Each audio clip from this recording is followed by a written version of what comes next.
The gunshot that shattered the mountain silence wasn't meant for Cassian Doyle. It was meant for the woman bleeding in his arms. Rosa Lindell's breath came in ragged gasps as crimson spread across her torn dress, her 4 children screaming behind the overturned wagon where moments before they'd been playing with wooden toys carved by a father who would never see them grow up. "Please," she whispered, her dark eyes finding his through the smoke and chaos.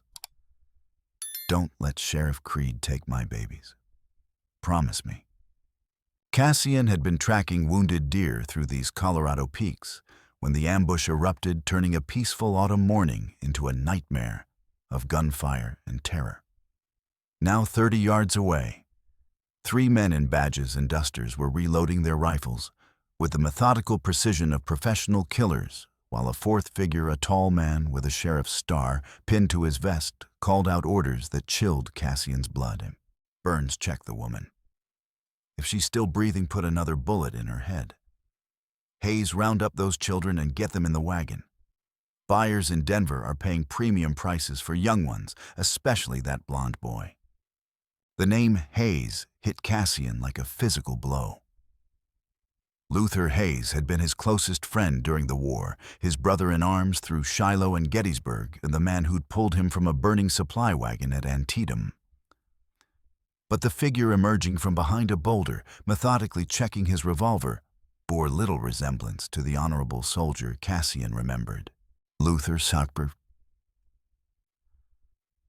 Cassian breathed the name escaping his lips like a prayer to a god who'd stopped listening. Rosa's fingers clawed at his sleeve with desperate strength. "You know him?" "I thought I did." The woman's grip tightened as her life ebbed away. "There's a cabin 2 miles north. Hidden cache of weapons and supplies. My husband was preparing for this day. Said men like Creed would come for us eventually." Her voice was fading, but her eyes burned with maternal fury. "Save my children, please. They're all I have left in this world." She died with that plea on her lips, her hand still clutching Cassian's coat, as if she could anchor her soul to his promise. Around them the mountains stood silent, witness to another family's destruction, another woman's sacrifice to the brutality that had followed the war west like a plague. But Sheriff Wade Creed and his men had made one critical mistake in their calculation. They'd assumed Cassian Doyle was just another civilian hunter, someone who would run at the first sign of violence or cower behind trees while children were loaded into cages like livestock. They had no idea they just murdered a woman in front of a man who'd spent 4 years perfecting the art of killing a cavalry scout who'd learned every dirty trick of warfare in the mountains of Virginia and the plains of Tennessee. They didn't know that the rage building in Cassian's chest was the same cold fury that had driven him through Confederate earthworks at Franklin, and the same calculating hatred that had made him one of the most feared raiders in the Union cavalry. As he laid Rosa Lindell's body gently on the pine needle carpet and drew the Colt Navy revolver from beneath his coat, Cassian Doyle stopped being a broken veteran trying to forget the past and became something much more dangerous. He became a man with nothing left to lose and everything to fight for. The children huddled against the wagon's splintered side like wounded animals, their faces streaked with tears and dirt. The eldest, a boy of perhaps 10 with his mother's dark hair and serious eyes, held a crying toddler while whispering urgent comfort to 2 other youngsters who seemed paralyzed by shock. "Jed, it's going to be all right," the boy was saying, though his voice trembled with fear he was trying desperately to hide. "Mama said if anything happened, we should be brave. Remember, she said someone would come to help us." From 40 yards away, Cassian could see the family resemblance, the determined set of the jaw, the way they instinctively moved to protect each other, despite their terror. These weren't just random victims caught in Creed's net. They were Rosa Lindell's legacy, the reason she died fighting instead of running. Luther Hayes approached the children with his sidearm drawn, his movements careful and professional.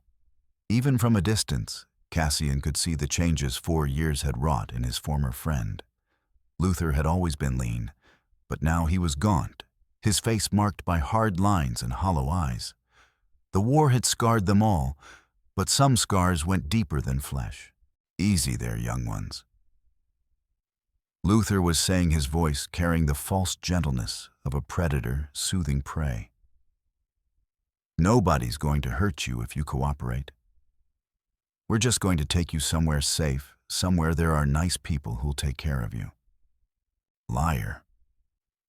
The eldest boy, Jed, spat with surprising vehemence. You killed our mama. You killed our papa last week. We know what you are. Luther's expression hardened. Boy, you'd best watch your tongue. Sheriff Creed doesn't tolerate disrespect, and neither do I. I don't care what your sheriff tolerates, Jed replied with a fearless honesty that only children possessed. My papa said men like you are cowards who prey on families because you're too weak to fight real soldiers. The slap echoed across the clearing like a gunshot. Jed's head snapped back, and a thin line of blood appeared at the corner of his mouth, but he didn't cry out. Instead, he glared at Luther with pure hatred, protecting his siblings with nothing but stubborn courage. Cassian felt something crack inside his chest, not breaking, but hardening into something that would never bend again. These children weren't just victims. They were Rosa's legacy, and they deserved better than to disappear into the kind of hell that men like Creed specialized in creating. Moving with the stealth that had kept him alive through dozens of reconnaissance missions, Cassian began working his way closer to the wagon. The terrain favored him. Rocky outcroppings and dense pine groves provided concealment, while the wind carried his scent away from the horses that might otherwise sense his approach. Sheriff Creed was orchestrating the operation with the efficiency of long practice, directing his men to search the wagon's contents while keeping watchful eyes on the surrounding forest. He was a big man, well over 6 feet, with the kind of scarred hands that spoke of years spent doing violence for profit. His badge might be real, but the authority it represented had been corrupted into something monstrous. Hayes, get those children secured in the wagon, Creed ordered. Burns, help him with the restraints. Hutchins, you keep watch for any travelers who might happen along. Last thing we need is witnesses asking uncomfortable questions. What about the woman's body? Burns asked, gesturing toward Rosa's still form. Drag it into the woods for the bears. Nature will take care of the rest. Cassian had heard enough. These men weren't just criminals, they were predators who viewed human beings as commodities to be harvested and sold. They'd murdered Rosa in front of her children, and they were planning to dispose of her corpse like garbage while trafficking her babies to God knew what kind of fate. Some sins demanded immediate judgment. The first shot took Burns' center mass, dropping him before he could even cry out. Cassian's Colt barked again, and Hutchins spun around with a bullet through his shoulder, his rifle clattering to the ground as he fell behind a boulder. Sniper in the trees. Creed roared, diving for cover behind the wagon. Hayes, get those children down. Use them as shields if you have to. But Luther was already moving, grabbing young Jed and pressing the barrel of his revolver against the boy's temple. That's far enough, whoever you are, he called toward the forest. Show yourself, or this child dies. Cassian felt the familiar calm that had always descended on him in combat, the crystalline clarity that reduced the world to targets and cover and split-second decisions that meant the difference between life and death. He had 3 enemies, 4 children to protect, and approximately 90 seconds before reinforcements might arrive, if these men weren't operating alone. Time to end this quickly. Moving like a ghost through the pine shadows, Cassian circled toward the wagon's rear, while keeping Luther and Creed in sight.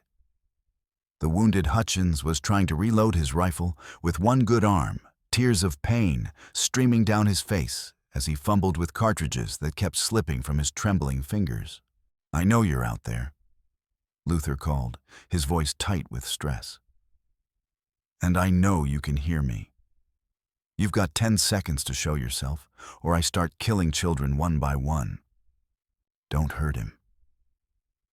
Maria. The little girl was sobbing now, her small hands reaching toward her brother. Please don't hurt Jed. Then your friend better stop playing games and come out where we can see him. Cassian had reached his chosen position, a cluster of boulders that offered both concealment and multiple angles of fire. From here, he could see Luther clearly, along with the sweat beading on his former friend's forehead, despite the cool mountain air. The man holding Jed hostage was nervous, which made him unpredictable and extremely dangerous. "All right," Cassian called out, his voice carrying easily across the clearing. "I'm coming out. Don't hurt the boy." He stood slowly, hands visible, but ready to move, his eyes locked on Luther's face. Recognition dawned immediately. 4 years of war had changed them both, but not beyond identification. "Well, I'll be damned." Luther breathed, his gun hand wavering slightly. "Cassian Doyle. Should have known you'd turn up in the middle of somebody else's troubles." "Let the boy go, Luther. This is between you and me." "Like hell it is." Sheriff Creed emerged from behind the wagon with his own weapon trained on Cassian's chest. "You just killed 2 of my men, stranger. That makes this very much my business." Cassian's eyes moved between the 2 men, calculating distances and angles, while keeping his voice level and unthreatening. "Your men were about to murder children, Sheriff. I've got a problem with that." "What you've got is a problem with legal authority," Creed replied with a cold smile. "These children are evidence in an ongoing criminal investigation. Their parents were wanted fugitives, and they're now wards of the territorial court pending placement in appropriate institutions." Institutions. Cassian let the word hang in the air like a curse. "Is that what you're calling the slave markets these days?" Creed's smile faltered for just a moment, long enough to confirm what Cassian had already suspected. This wasn't law enforcement. This was human trafficking with official sanction, probably involving forged paperwork and bought judges. "You're making some serious accusations, friend," Creed said carefully. "And you're holding a gun on an innocent child. Seems like we both have some explaining to do." Luther's grip on Jed tightened, and the boy winced as the gun barrel pressed harder against his skull. "Enough talking, Cassian. You always were too noble for your own good. Drop your weapon and surrender, or I swear to God, I'll paint these rocks with this boy's brains." "You won't do that, Luther." "Won't I? You don't know what I've become, brother? War changes a man, and some changes can't be undone." Cassian looked into his former friend's eyes and saw something that chilled him more than Creed's calculating cruelty. Luther wasn't bluffing. The man who'd once shared his last piece of hardtack during the siege of Vicksburg was fully prepared to murder a child to save his own skin. "You're right," Cassian said quietly. "War does change a man. Question is, what does he change into?" The conversation was interrupted by a sound that made everyone freeze, hoofbeats approaching from the south, multiple riders moving fast. Creed cursed and spun toward the noise, while Luther's attention wavered for just a fraction of a second. That was all the opening Cassian needed. His shot took Luther through the shoulder, spinning him away from Jed and sending his revolver flying into the rocks. The boy dove toward his siblings without hesitation, wrapping his arms around them as Cassian's second bullet caught Sheriff Creed in the chest, dropping the corrupt lawman before he could return fire. But the approaching riders were already cresting the ridge, and the sight that greeted them made Cassian's blood turn to ice. 5 more men with badges and rifles, all wearing the same hard expressions as their fallen comrades. This wasn't just a random trafficking operation. It was a coordinated enterprise with military-style organization. "Nur Hutchins," the lead rider called out. "What the hell happened here?" The wounded man struggled to his feet, clutching his bloody shoulder. Sniper in the rocks, Captain Got Burns, and the sheriff wounded Hayes, son of a bitch, came out of nowhere. The captain, a grizzled veteran with corporal stripes on his sleeve, surveyed the scene with professional efficiency. "Where's our cargo?" "The children are secure, but we need medical attention for Hayes if we're going to move him." Hayes is expendable. The cargo isn't." The captain's eyes found Cassian in the rocks, and his smile was colder than mountain winter. "You've caused us considerable inconvenience, stranger. I hope it was worth it. Depends on your definition of inconvenience. Cassian replied, checking his remaining ammunition. 6 shots left in the Colt, plus a backup Derringer in his boot. Against 5 mounted men with rifles, the odds weren't encouraging. My definition involves you dying slowly while these children watch, the captain said conversationally. Then we'll continue with our business as if this unfortunate interruption never occurred.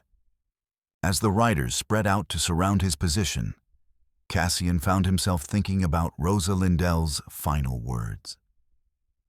She'd mentioned a cabin with weapons and supplies preparation for exactly this kind of situation.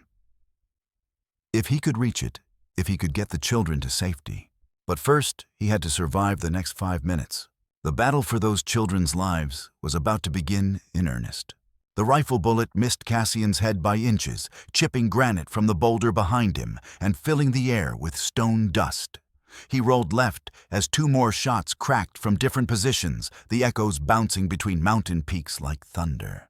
The captain's men were good. They'd spread out in a semicircle that eliminated most of his escape routes while keeping the children in their line of sight. Surrender now, and we'll make it quick, the captain called out. Keep fighting, and we'll let you listen to what happens to those youngsters before we finish you. Cassian said nothing, saving his breath for the sprint he was about to attempt. Rosa had mentioned a cabin 2 miles north, but first he had to extract the children from this killing ground. They were huddled behind the wagon, terrified and exposed while wounded.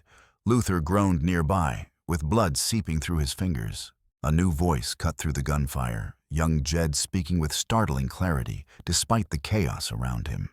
There's a trail behind those big rocks, the boy called to Cassian. Mama showed us when we were hiding from the bad men last week. It goes up to the old mine shaft, then down to Deadwood Creek. Smart kid. He was giving Cassian tactical information while making it sound like childish chatter. The trail would provide concealment while leading away from the main approaches these men would expect him to use. Much obliged. Cassian called back, then raised his voice for the captain's benefit. Tell you what, Captain.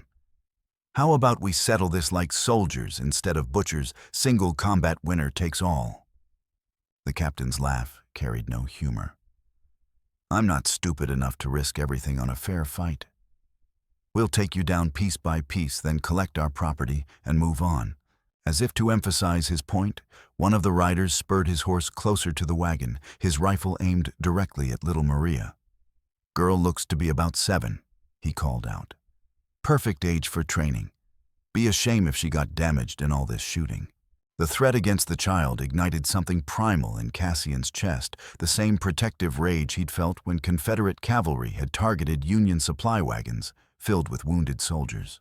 Some lines couldn't be crossed without consequences. Moving with the fluid precision of 4 years' combat experience, Cassian bounded from rock to rock toward the trail Jed had indicated. Bullets sparked off stone around him.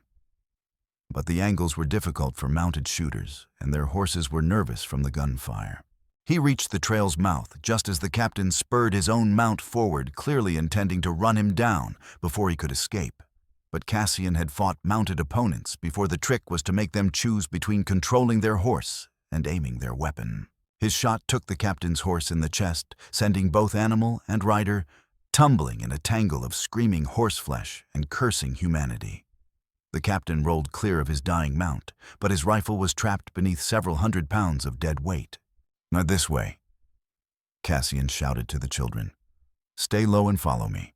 Jed didn't hesitate, grabbing baby Silas while herding his siblings toward the trail. Maria and Tommy followed their older brother with the automatic obedience of children accustomed to danger, while behind them, Luther struggled to stand despite his wounded shoulder. "Wait," Luther called out weakly. "Cassian, wait. You don't understand what you're doing." "I understand perfectly." Cassian's voice was cold as winter steel. "I'm saving innocent children from monsters." "They're not innocent." Luther's voice cracked with desperation. "These aren't random victims, brother. Rosa Lindell was running a counterfeit operation, passing stolen government bonds through mining towns across the territory. Her husband robbed 3 banks before we caught up with him. The accusation stopped Cassian cold. He turned to look at his former friend, reading the mixture of pain and sincerity in Luther's face. "You're lying. Check her wagon if you don't believe me. Printing plates forged currency, stolen bearer bonds worth thousands of dollars. Sheriff Creed had warrants for the whole family." Cassian's mind raced through the implications. If Luther was telling the truth, then Rosa's death might have been legitimate law enforcement gone wrong rather than cold-blooded murder. But if he was lying, the children are still innocent, Cassian said finally. Whatever their parents did, those kids don't deserve to be sold like livestock. They'll be placed in proper orphanages, Cassian, given education and opportunity they'd never have as fugitives' children. It was a reasonable argument delivered with apparent sincerity. But something in Luther's eyes suggested layers of deception that ran deeper than simple law enforcement. And Cassian had seen too many proper orphanages during the war to trust any institution that relied on coercion to acquire its charges. The conversation was interrupted by gunfire from the remaining deputies, who had reorganized and were advancing on foot. Cassian grabbed young Jed's hand and pulled him toward the trail's concealment. "Whatever the truth is, we'll sort it out later," he told Luther. "Right now, I'm getting these children somewhere safe." The trail was narrow and treacherous, winding upward through loose scree and scrub pine toward what appeared to be an abandoned mine entrance. Behind them, the sound of pursuit was getting closer, boots on stone, the clatter of equipment voices coordinating the hunt. But as they climbed higher, Cassian began to notice details that troubled him. The children moved with the practiced stealth of youngsters accustomed to hiding from authority, and their clothes bore the kind of careful patches that spoke of long-term poverty rather than recent fugitive status. More telling, baby Silas had a distinctive birthmark on his forehead, the kind of identifying feature that would make it difficult to pass him off as someone else's child. If Rosa and her husband had been counterfeiters, why risk drawing attention by keeping their own children with them? Professional criminals usually stash their families somewhere safe before embarking on high-risk enterprises, unless Luther was lying about everything. The mine entrance was partially collapsed, but there was still room for people to squeeze through into the tunnels beyond. Cassian ushered the children inside, then turned for one last look at the clearing below. Luther was on his feet now, talking animatedly with the surviving deputies while gesturing toward the trail. Even at this distance, Cassian could see the urgency in his body language, the way he seemed to be arguing, rather than simply reporting. Whatever was happening down there, it wasn't the straightforward law enforcement operation Luther had described. "Mr. Cassian." Jed's voice echoed from inside the mine.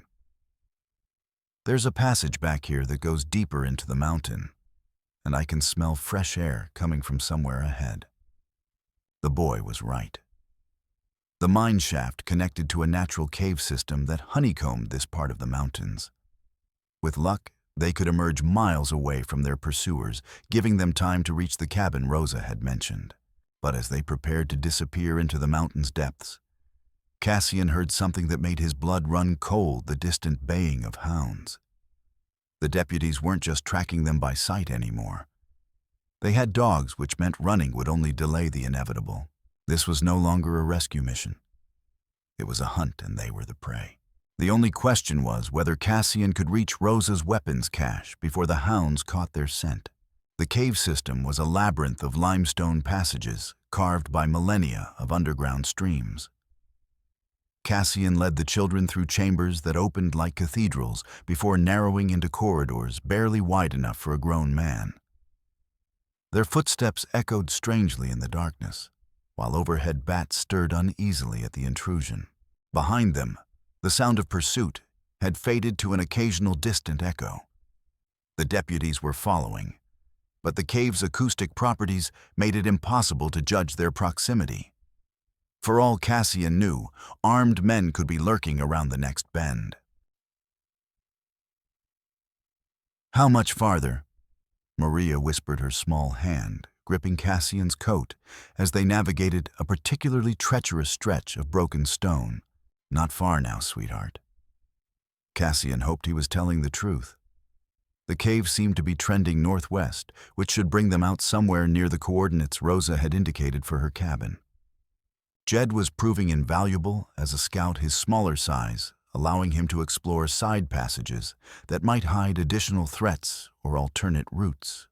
The boy had inherited his mother's quick intelligence, along with her stubborn courage traits that had probably kept the family alive during their time as fugitives. If they really were fugitives, the doubt gnawed at Cassian as they pressed deeper into the mountain.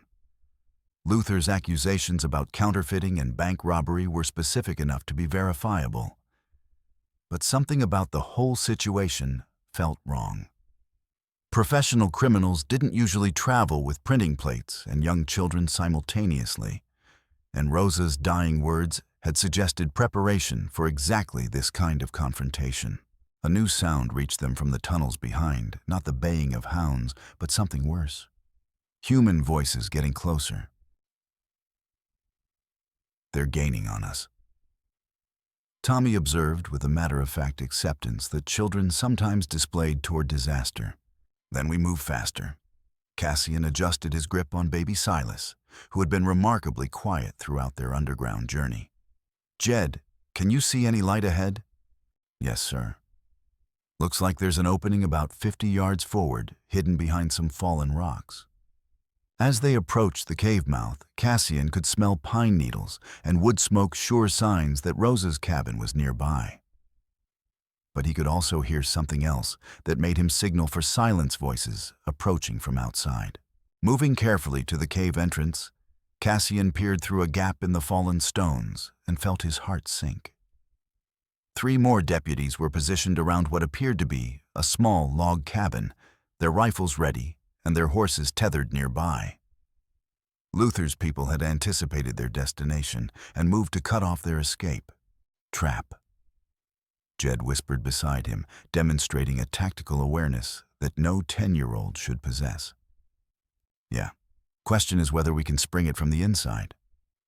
The cabin was exactly as Rosa had described, a modest structure built into a natural clearing with carefully placed defensive positions and multiple escape routes. But the most important feature was the cache of weapons and supplies she'd mentioned, assuming they could reach it without getting shot. As Cassian studied the building's layout, he noticed something that changed everything. The cabin wasn't just fortified, it was actively defended. Smoke rose from the chimney, and movement behind the windows suggested someone was still inside. Rosa Lindell might have had a husband after all. Stay here, Cassian told the children. Keep quiet no matter what happens. If I'm not back in an hour, follow this cave system south until you reach the main valley, then head for the nearest town. Where are you going? Jed asked with the directness that seemed to be a family trait. To find out who your father really was. The approach to the cabin required every skill Cassian had learned during 4 years of reconnaissance work. The deputies were positioned to watch the obvious approaches, but they'd overlooked the natural blind spots created by the surrounding forest. By moving slowly and using the terrain for concealment, he reached the cabin's rear wall without being detected. A window on the building's back side had been left partially open, either an oversight or a deliberate signal. Cassian eased it wider and slipped inside his Colt, ready for whatever he might find. The cabin's interior was spartanly furnished, but meticulously organized.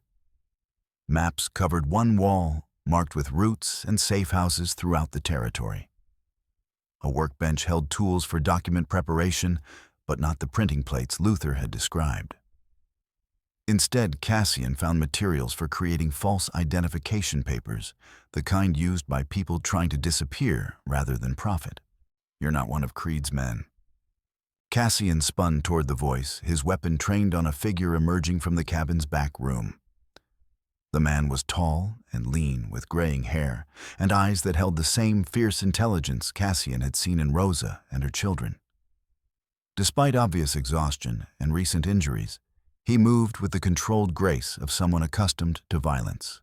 James Lindell, I presume. Depends who's asking. The man's own revolver was steady in his hand, but he wasn't pointing it directly at Cassian. Though, if you're here about my wife and children, I'm hoping you're the help Rosa was expecting. Your wife is dead. Sheriff Creed shot her during an ambush this morning. I've got your children hidden in the cave system about 100 yards south of here. The words hit James Lindell like physical blows. He staggered backward, his face draining of color as the full implications sank in. For a moment, the hardened survivor vanished, replaced by a broken man who just lost everything that mattered. Rosa. The name came out as a whisper. God, no. Not Rosa. I'm sorry. She died protecting them, trying to get them to safety.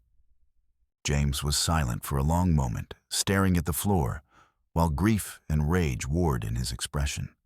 When he looked up again, his eyes held the kind of cold fury that Cassian recognized from his own mirror.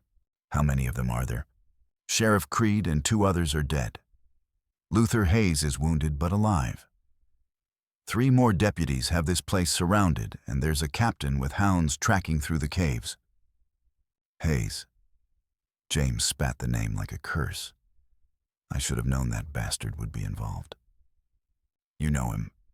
We served together during the war, same as you did, I'm guessing. He's the one who sold us out to Creed's organization. The pieces began falling into place in Cassian's mind. This isn't about counterfeiting, is it? Hell no. This is about something much worse. James moved to a hidden compartment behind the fireplace and withdrew a leather portfolio filled with documents. My family wasn't running from the law, friend. We were running from people who make their own law. He handed Cassian one of the papers, a shipping manifest detailing human cargo bound for buyers in Mexico and California. Children's names, ages, and physical descriptions were listed alongside prices that made Cassian's stomach turn. Rosa was a teacher at the San Miguel Mission School. James continued. She started noticing that children were disappearing from the orphanage, always the ones with no family to ask questions. When she investigated, she found out the local sheriff was selling them to slavers. Sheriff Creed. Creed's just middle management. This operation reaches all the way to territorial politicians and federal judges. We tried going through proper channels, but the corruption runs too deep. Another piece of the puzzle clicked into place. So you gathered evidence and ran. We gathered evidence and fought back. Rosa documented everything while I eliminated key players in their network. But they have resources we can't match, and eventually... James's voice trailed off as he gestured toward the surrounded cabin. Eventually they caught up. Rosa and the children were supposed to be safe at our backup hideout. I stayed here to cover their escape route, but Creed must have gotten information from Hayes about our protocols. The sound of gunfire erupted from outside, followed by shouts of alarm. Through the window, Cassian could see the deputies scrambling for better positions as someone attacked them from the forest. Looks like your children don't give up easy, James observed with grim pride. But when Cassian looked closer, he realized the shots weren't coming from the cave entrance. They were coming from the opposite direction, where a lone figure was systematically picking off the deputies with precision rifle fire. Luther Hayes had arrived, and he was killing his own men. What the hell? James breathed, watching through the window, as Luther put a bullet through the last deputy's chest. Is he switching sides? Cassian studied his former friend's movements, reading the body language he'd learned to interpret during countless battles. Luther wasn't acting like a man who'd suddenly discovered his conscience. He was acting like a man eliminating witnesses. No, Cassian said quietly. He's cleaning house. Luther approached the cabin with his rifle ready, calling out in a voice that carried perfectly across the clearing. Cassian, I know you're in there. Time we had that conversation we've been putting off. James started toward the front door, but Cassian grabbed his arm. This isn't what it looks like. Luther's not here to help. He's here to tie up loose ends.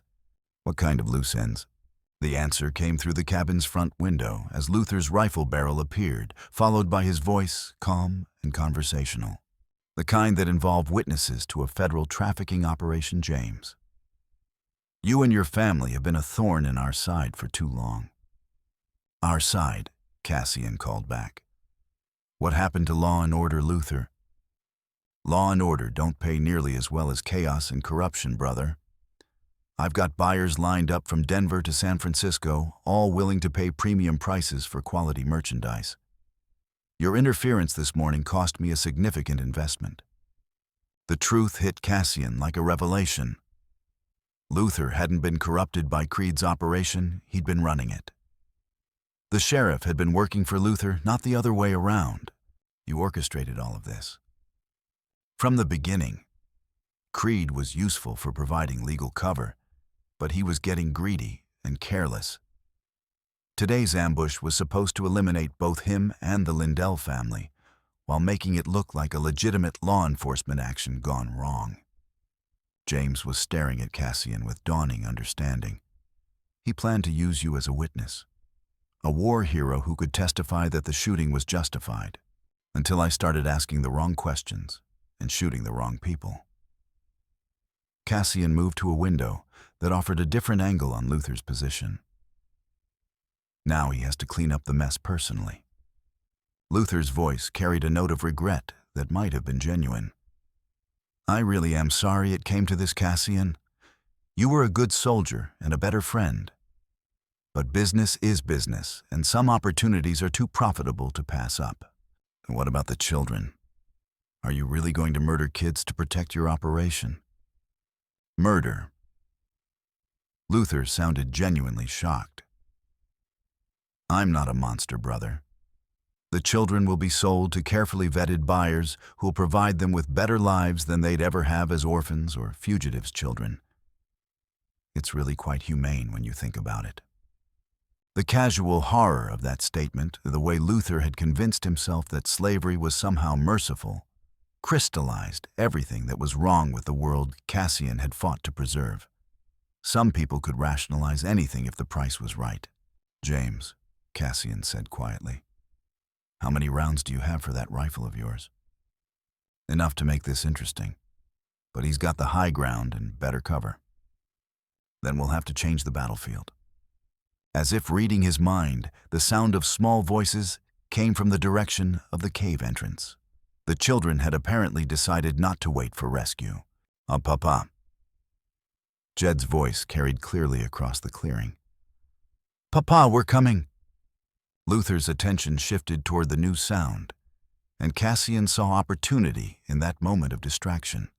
Whatever happened next, it was time to end this conversation permanently. Some betrayals could only be answered with blood. The final battle for the Lindell family's freedom was about to begin. The explosion that shattered the cabin's front wall wasn't from Luther's rifle. It was from a stick of dynamite thrown through the window by a figure Cassian had thought was dead.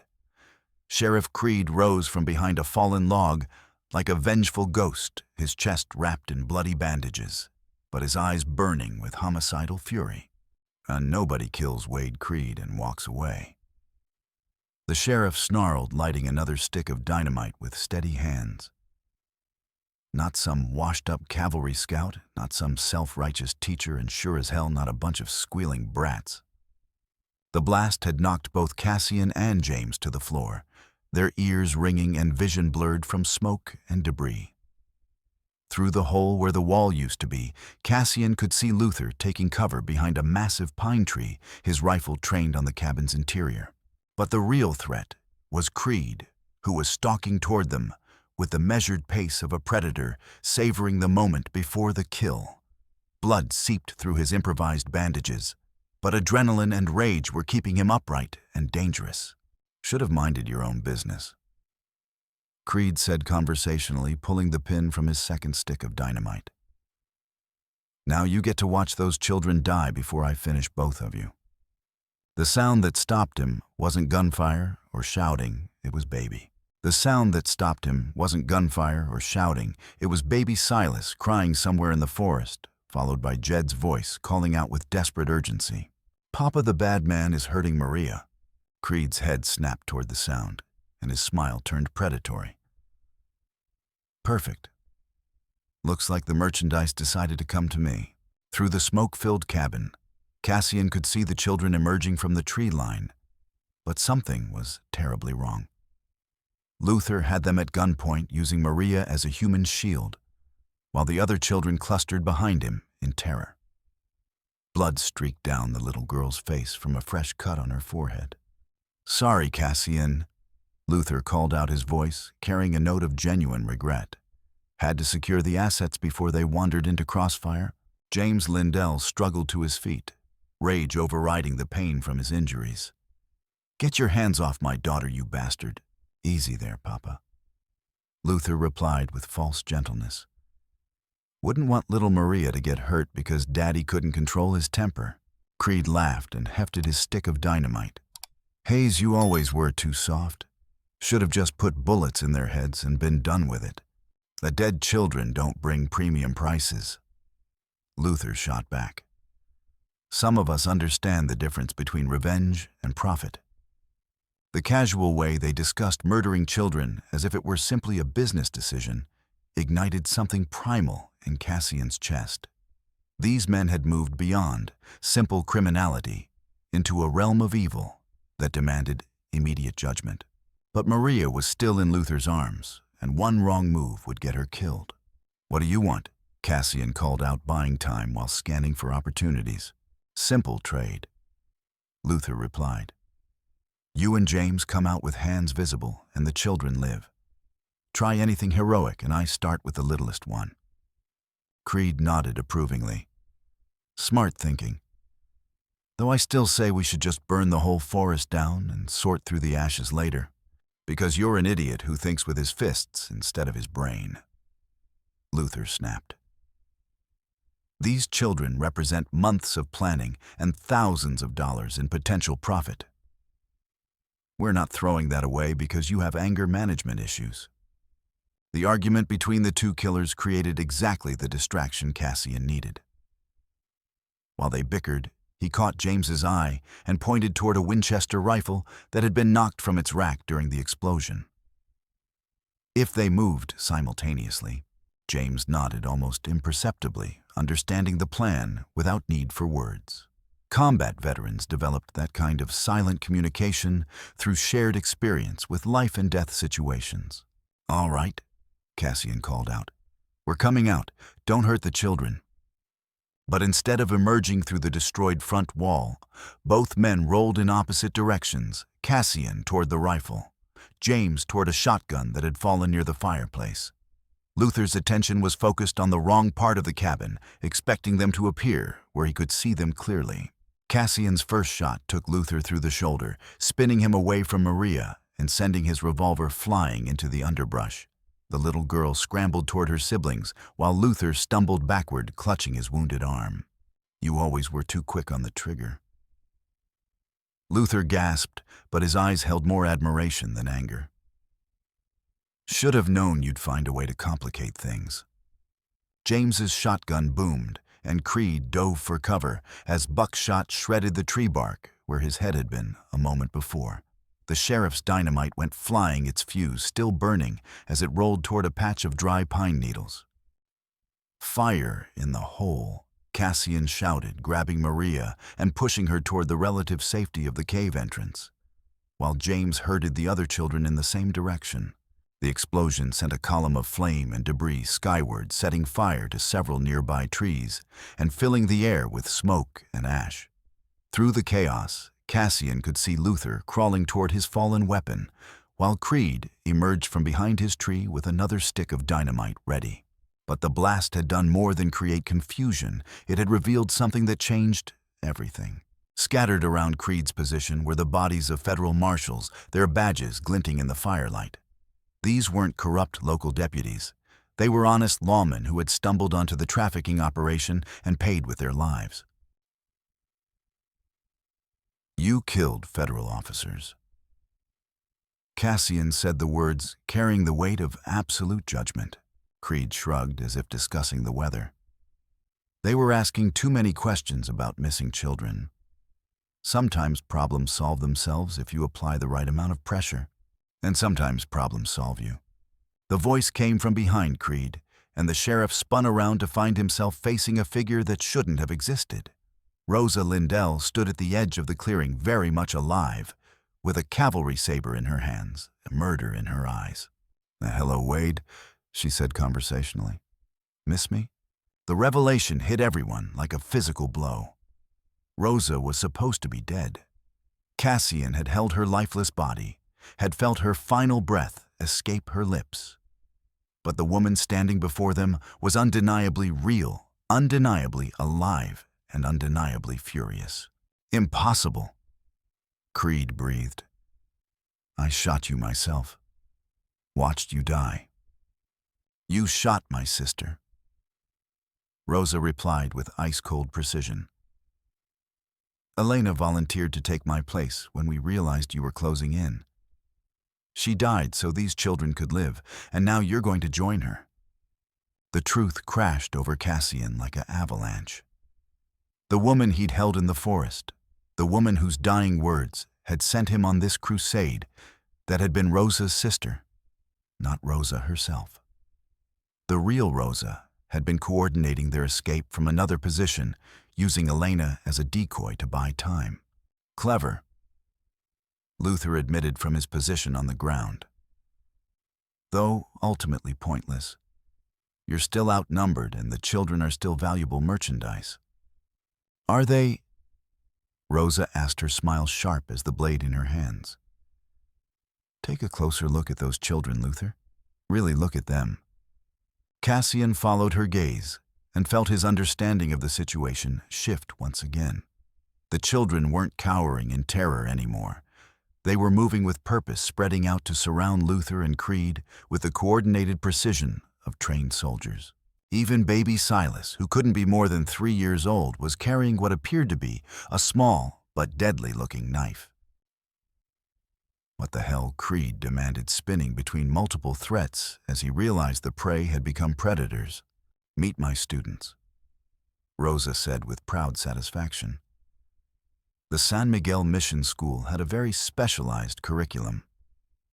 We taught orphan children how to survive in a world that viewed them as disposable commodities. "You trained children to be killers," James said, and there was horror in his voice along with admiration. "I trained children to protect themselves and each other. The killing part they figured out on their own." Luther was staring at young Jed, who had produced a length of wire from somewhere and was approaching with the focused intent of a professional assassin. "Jesus Christ, Rosa. They're just babies. They were just babies when men like you started hunting them. Now there's something else entirely." The standoff might have continued indefinitely, but Creed made the decision for everyone by pulling the pin on his remaining stick of dynamite. If he was going to die, he was apparently determined to take as many people with him as possible. "Everybody dies," he screamed, holding the explosive above his head. "Nobody gets out alive." That's when Cassian learned the most important lesson of his entire military career: never underestimate the tactical capabilities of properly motivated children. Jed's wire loop settled around Creed's wrist with practiced precision, while Maria dove between his legs to unbalance him. Tommy appeared from nowhere to kick the sheriff's ankle, and baby Silas, who apparently wasn't as helpless as he appeared, bit down on Creed's gun hand, hard enough to draw blood and screams. The dynamite went flying in a high arc toward the burning trees, while Creed toppled backward under the coordinated assault of 4 children who had learned to fight like a pack of wolves. "Well," Luther said weakly, watching the sheriff disappear under a pile of small but determined attackers. "That's something you don't see every day." The dynamite exploded harmlessly among the burning pines, sending another shower of sparks into the mountain air. When the smoke cleared, Sheriff Wade Creed was unconscious and bleeding from multiple small wounds, while the Lindell children stood over him like victorious generals surveying a defeated army. "Is it over?" Maria asked, looking up at her mother with eyes that held too much knowledge for someone her age. "It's over, baby," Rosa replied, gathering her daughter into a fierce embrace. "The bad men can't hurt us anymore." But even as she spoke the words, Cassian could see Luther struggling to reach his fallen weapon. The man who had once been his closest friend wasn't ready to surrender despite being wounded and outnumbered. Some betrayals, it seemed, could only end one way. As Luther's fingers closed around his revolver, Cassian made a choice that would haunt him for the rest of his life. His colt barked once, and Luther Hayes' war hero friend and child trafficker pitched forward into the pine needles and moved no more. In the sudden silence that followed, the only sounds were the crackling of flames and the soft crying of children who had seen too much violence for one lifetime. "Is he dead?" Jed asked, with the clinical detachment of someone who needed to know whether a threat had been permanently eliminated. "Yes," Cassian replied simply. "He's dead." Good," the boy said, echoing his earlier sentiment about Sheriff Creed. "He was going to hurt us." As they gathered around Luther's body, Cassian found himself thinking about the man his friend had once been, brave, loyal, willing to die for his comrades and his country. Somewhere along the way, war and disillusionment had corrupted that nobility into something monstrous. But the children were safe now, and Rosa was alive. And the trafficking operation that had destroyed so many families was finally ended. In the mountains of Colorado, justice had been served with bullets and blood, the only currency that men like Creed and Luther understood. It wasn't the ending Cassian had wanted, but it was the ending they had all earned. Falling action. 3 days later, federal marshals arrived from Denver to find Sheriff Wade Creed bound to a pine tree with precise military knots, semi-conscious, and raving about children who fought like demons. The evidence scattered around the clearing, shipping manifests, buyer lists, correspondence with corrupt officials, painted a picture of human trafficking that reached into the highest levels of territorial government. Captain Morrison, the lead marshal, surveyed the scene with professional interest, while Rosa provided a detailed account of the confrontation. The children sat quietly nearby, their faces showing none of the trauma one might expect from youngsters who had recently participated in mortal combat. "Remarkable," Morrison observed, studying the tactical positioning of the various bodies. "Your husband and Mr. Doyle managed to eliminate an entire trafficking network with minimal civilian casualties." "My students helped," Rosa replied with quiet pride. "They've been preparing for this confrontation for months." Morrison looked uncomfortable with the idea of children as active combatants, but he couldn't argue with the results. Luther Hayes' death had broken the back of the largest human trafficking operation in the Colorado Territory, while the evidence he'd left behind would send dozens of corrupt officials to federal prison. "What about the children?" Cassian asked. "The ones who were already sold to buyers in other territories?" "We'll track down every name on these lists," Morrison promised. "It'll take time, but we'll bring them home to whatever family they have left." As the marshals prepared to transport Creed to Denver for trial, Cassian found himself walking apart from the group, needing space to process everything that had happened. The violence was over, the children were safe, but the cost of victory weighed heavily on his conscience. Rosa found him sitting on a fallen log, staring at the grave they'd dug for Luther Hayes. Despite everything his former friend had become, Cassian had insisted on a proper burial with military honors. Some debts transcended hatred. "Having second thoughts?" Rosa asked, settling beside him on the log. "About killing Luther, no. He made his choice when he put a gun to Maria's head." Cassian's voice was quiet but certain. "I'm thinking about what comes next. For you or for all of us. Both, I suppose. You've got 4 children who've been trained to kill, and I'm a broken soldier who's good at violence and not much else. Doesn't seem like a combination that leads to peaceful domesticity." Rosa was quiet for a moment, watching her children play with sticks and pine cones as if they hadn't recently participated in mortal combat. "Do you know what Elena's last words were?" "My sister's last words." "No. She said, 'Make sure they know they're more than what the world tried to make them.'" She wasn't talking about the children, Cassian. She was talking about all of us. "What do you mean?" "The world tried to make you into a killer, and it succeeded. But it also tried to make you into someone who didn't care about protecting innocence, and it failed. Rosa's voice carried the conviction of someone who had seen the worst of humanity and chosen to believe in its capacity for redemption. The world tried to make my children into victims, and instead they became survivors. It tried to make me into someone who would accept injustice quietly, and instead I became someone who fights back. Cassian considered her words while watching little Silas toddle between the trees, his innocent laughter a sharp contrast to the knife he'd wielded just days before. "And what does that make us now?" "Family," Rosa said simply. "Not the family we were born into, but the family we chose to become." Before Cassian could respond, James Lindell approached with a telegram in his hand and a troubled expression on his face.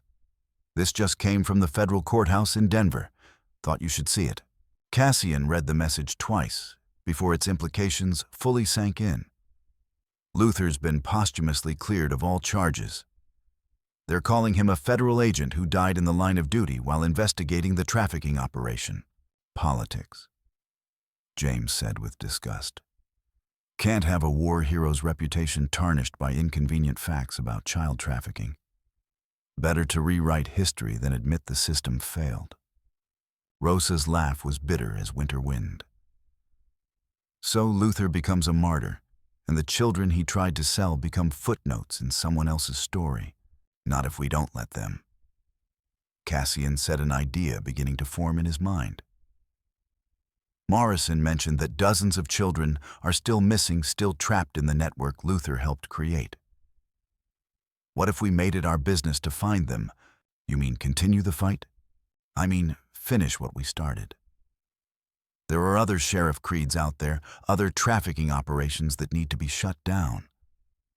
And there are children who need people willing to fight for them." Rosa studied his face with the careful attention of someone evaluating a potential partner in a dangerous enterprise. "It would mean years of violence, Cassian. Years of living outside the law, never staying in one place for long. Is that really what you want?" Cassian looked at the children who had become his responsibility, then at the woman who had taught them to fight back against a world that viewed them as disposable. These people had given him something he'd thought was lost forever, a cause worth dying for, and a family worth living for. "Yes," he said simply. "That's exactly what I want." 6 months later, the Doyle-Lindell family was operating out of a ranch in Montana, providing sanctuary for rescued children while planning operations against trafficking networks throughout the Western Territories. The children from San Miguel had become the core of a new kind of family, one bound together by shared purpose rather than simple blood ties. The ranch's guest book read like a catalog of small miracles. Tommy Chen, age 8, rescued from a mine in Nevada, where he'd been worked like a slave. Sarah and David Kowalski, siblings, separated and sold to different buyers, reunited after a raid on a brothel in Sacramento. Maria Santos, 12, who had learned to forge identity papers while in captivity, and now used those skills to help other children disappear from their captors. Each rescue operation brought new intelligence about the broader network of corruption and exploitation that stretched from Mexico to Canada.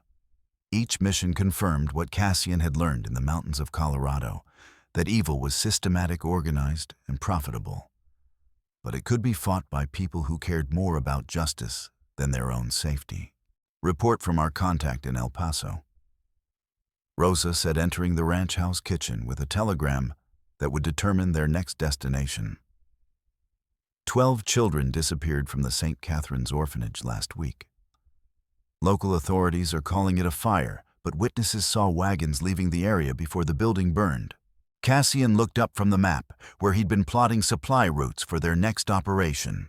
Around the table, the original Lindell children, now seasoned veterans of multiple rescue missions, waited for his decision with the patient attention of soldiers awaiting orders. "How long to reach El Paso?" he asked. 3 days hard riding." James replied from his position near the window, where he maintained constant watch for threats. "Assuming we travel light and avoid the main roads." Then we leave at dawn." Cassian's voice carried the authority of someone who had learned to command through actions rather than rank. "Jed, you'll coordinate with our contacts in the local Mexican community. Maria, I need you to assess the security around whatever facility they're using to hold the children. Tommy, start preparing the supply caches along our escape route." As his family prepared for another mission into the heart of darkness, Cassian allowed himself a moment of quiet satisfaction. He'd never found the peaceful retirement he'd thought he wanted, but he'd found something better, a purpose that transformed past trauma into present strength. The war had ended 5 years ago, but for the Doyle-Lindell family, the fight for justice was just beginning. In a world where children could be bought and sold like livestock, someone had to stand guard. Someone had to say that innocence mattered, that every child deserved protection, that evil would not go unopposed. They weren't soldiers anymore, and they weren't quite civilians. They were something new, something the world had created through its own cruelty and indifference. Guardians forged by loss, strengthened by love, and unified by an unshakable commitment to protecting those who couldn't protect themselves. And in the ranch house, where rescued children learned to trust again, where former victims became protectors, where broken people discovered they could be made whole through service to others, Cassian Doyle finally understood what he'd been fighting for all along. Not for abstract concepts like union or liberty, but for the simple revolutionary idea that every human being, regardless of age, race, or circumstance, deserved to live free from fear. It was a war that would never truly end, but it was a war worth fighting. And for the first time since leaving the battlefield, Cassian Doyle knew exactly where he belonged.